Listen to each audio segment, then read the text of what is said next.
Екі баланың әкесі Суннатулла Үсенов қатаң режимдегі түзеу мекемесіне тоғытылғанына 9 жылдан асқан. Кісі өліміне себепкер болып қателік жіберген ол негізі 15 жылға бас бостандығынан айырылған. 34 жастағы Суннатулла спорттық ойынды жаны сүйетін көрінеді. Абақтыға түспес бұрын да футбол ойнаған. Әр жасақ болып ойнап тұрамыз. Әр аптаның демалыс күндері. Содан мына кеше осы прокурор мырзалармен ойнайсыздар дегеннен кейін әр жасақтан жақсы ойнайтын балаларын жинақталып, осы прокурор мырзалармен ойнауға дайындалдық.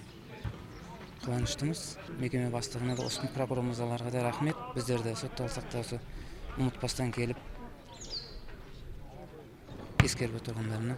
4 құрама командадан жасақталған топ жазасын өтеушілерге қызықты ойын сәтін сыйлады. Әр топ өзінше ат қойып, алаңда тембіл допты тепті. Нәтижесінде прокурорлар сотты болған азаматтарға есе жіберіп, қақпаларын қорғай алмады. Сотталған керек деп таппайды. Сондықтан біз оны бәрін өзгертуіміз керек. Біріншіден қоғамның пікірін, сотталғандардың өзінің пікірлерін, сотталғандар өзінің ризашылығын білдіріп жатыр. Өкінішке орай енді прокуратура жеңіліп қалды сотталғандарға. Жақсы ойын көрсетті.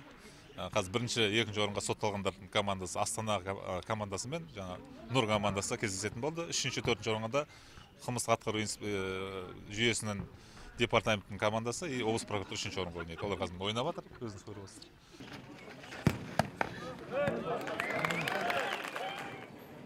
Футболдан бөлек сотты болған жандар шахмат, дойбы сынды ойындардан да бақ сынады. Барлық спорттық ойындарға қатысқандардың деніне марапат қағаздар мен түрлі сыйлықтар тапсырылды.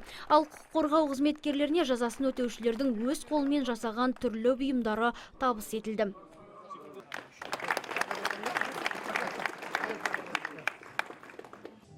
Шара соңында сотталушылар ән айтып, концерттік қойылымда қойды. Жанды дауыста ән шырқап, музыкалық аспаптардың құлағында ойнады.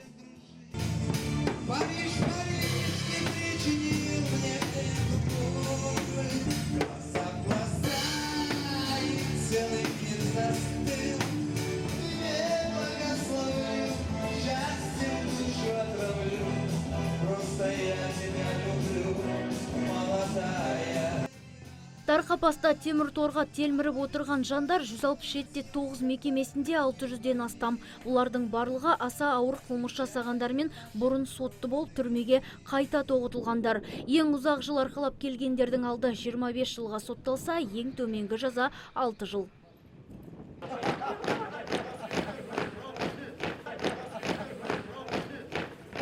Ленгір қаласындағы 167-те 9 түзеу мекемесінде аса ауыр қылмыс жасап сотталғандар мен заң саласындағы қызмет атқаратын қызметкерлер арасында спорттық ойындардан жарыс өткізілді. Мұнда жазасын өтеушілер спортпен айналысып қана қоймай, ән айтуға да мүмкіндік алды. Ұйымдастырушылардың айтуынша мұндай шаралар жиі өткізілетін болады. Нұргүл Жолымбетова, Талғат Қырғызалиев, арнайы ТВК телеарнасы үшін Төле Би ауданынан.